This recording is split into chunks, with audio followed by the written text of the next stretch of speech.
Hi అండి.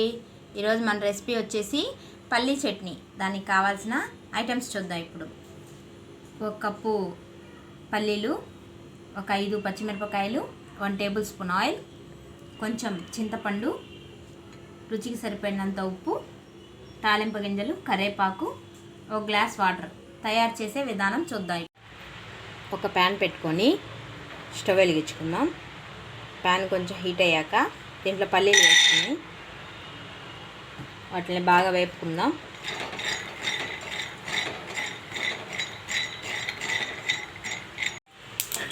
ఇదండి పల్లీలు బాగా వేగిపోయినాయి. ఇవంతా ఒక ప్లేట్లోకి తీసుకుందాం. ఇదిగోండి పల్లీలన్నీ ఒక గిన్నెలో ఒక ప్లేట్లోకి తీసుకొని చల్లార్చుకొని పొట్టు తీసి పెట్టుకుందాం పల్లీలన్నిటినీ. అదే ప్యాన్లో 1 టేబుల్ స్పూన్ ఆయిల్ వేసుకొని ఇందాక కట్ చేసి పెట్టుకున్న పచ్చిమిర్చి ఉన్నాయి కదండి, ఇవన్నీ వేపుకుందాం. ఇదండి ఇలా వేపుకోవాలి పచ్చిమిర్చిలన్నీ. ఇదండి పచ్చిమిర్చి బాగా వేగిపోయినాయి. ఇప్పుడు చల్లార్చుకొని ఒక మిక్సీలోకి తీసుకుందాం. ఒక మిక్సీ గిన్నె తీసుకొని దాంట్లో వేపు పెట్టుకున్న పల్లీలన్నీ లైట్గా పొట్టు తీసానండి, ఎక్కువ తీయలేదు. ఇవి మొత్తం మిక్సీ గిన్నెలో వేసుకుందాం. పల్లీలు అలాగే వేపు పెట్టుకున్న పచ్చిమిర్చి కూడా వేసుకుంటున్నాను.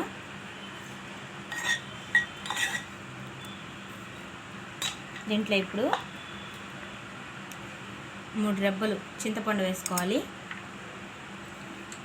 అలాగే రుచికి సరిపడినంత సాల్ట్,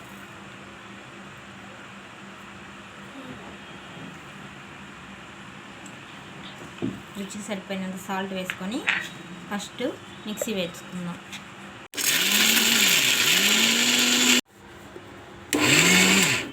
ఇప్పుడు మూత తీసి దీంట్లో అలా వేసుకున్నాం కదా, దీంట్లో ఇప్పుడు వాటర్ పోసుకుందాం. వాటర్ పోసుకొని మిక్సీ వేసుకుందాం మెత్తగా. స్టవ్ వెలిగించుకొని అదే ప్యాన్ పెట్టుకుంటున్నాను. దాంట్లో మిగిలిన ఉన్న ఆయిల్ పోసుకుంటున్నాను. ఆయిల్ కొంచెం హీట్ అవ్వాలి.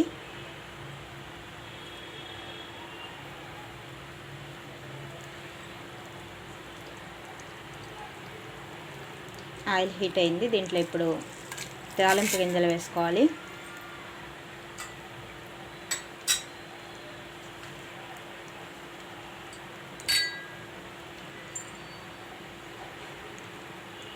అలాగే కరివేపాకు,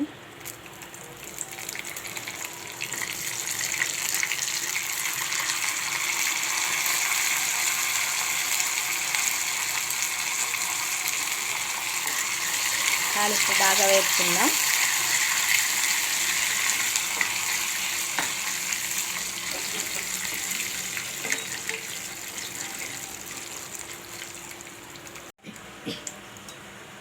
ఇదండి తాలింపు బాగా వేగిపోయింది. దీంట్లో ఇప్పుడు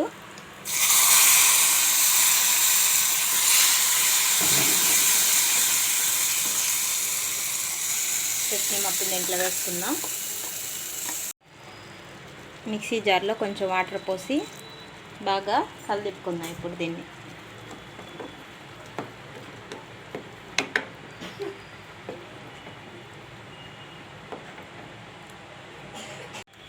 స్టవ్ ఆఫ్ చేసుకుందాం. ఇదిగోండి వేడి వేడి పల్లి చట్నీ రెడీ అయిపోయింది. దోశ, ఇడ్లీలోకి, బోండాలోకి బాగుంటుంది. ఒకసారి ట్రై చేసి చూడండి. నా వీడియో మీకు నచ్చితే లైక్ చేయండి, షేర్ చేయండి, సబ్స్క్రైబ్ చేసుకోండి. Thank you.